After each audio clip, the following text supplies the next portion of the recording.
Bonjour et bienvenue chez les douceurs de Maëlys. Je vous retrouve aujourd'hui pour une nouvelle recette et je vais partager avec vous une génoise au cacao.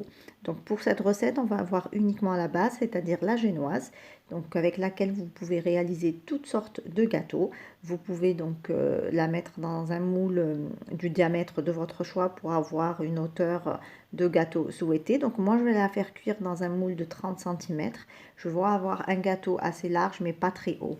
Après, à vous de voir si vous voulez une génoise plus haute et à ce moment-là, donc vous la faites cuire dans un moule un peu moins grand en diamètre.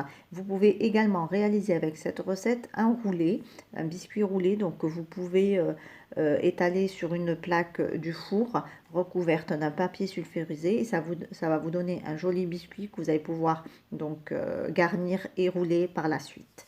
Donc ici, dans mon bol du robot, j'ai mis 6 œufs. J'ajoute 180 g de sucre, sachant que pour un œuf, on met toujours 30 g de sucre. Et pareil pour la farine, ça sera toujours 30 g en fait. Au niveau mesure, sur les génoises, on est toujours en fait sur des mêmes mesures que pour le sucre et aussi pour la farine.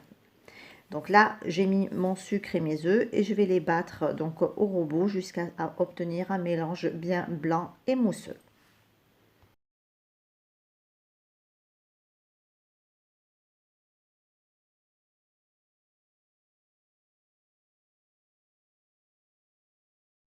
Alors pendant ce temps, moi je me suis occupée donc de mes ingrédients secs. Donc là dans un bol, j'ai mis 150 g de farine, une pincée de sel et 30 g de cacao. Donc je mélange bien mes trois ingrédients ensemble. Alors petite astuce pour les personnes qui n'ont pas de tamis, donc vous pouvez prendre un fouet et bien mélanger donc les trois ingrédients ensemble jusqu'à obtention d'un grain bien fin et bien fluide.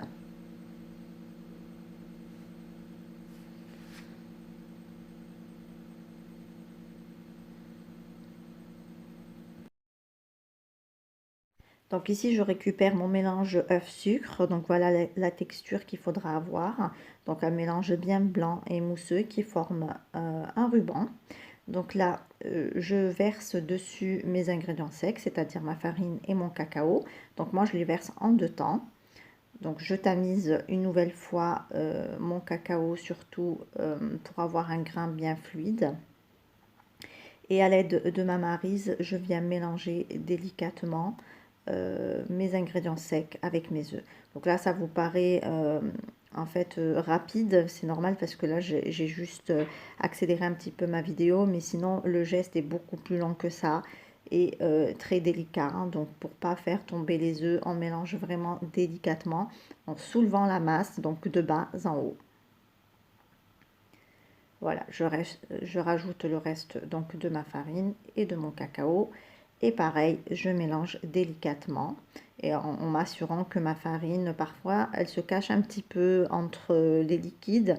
Et donc, il faut bien s'assurer que votre farine est bien mélangée à vos œufs.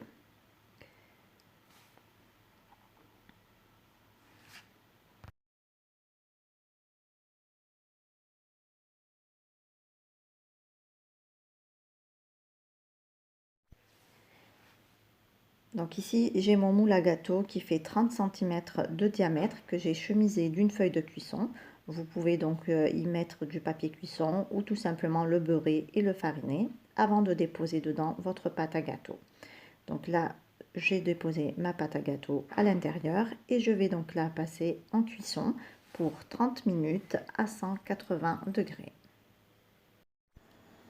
Et voici mon biscuit après cuisson. Donc comme vous pouvez le voir, on obtient un joli biscuit bien lisse, bien léger et bien moelleux.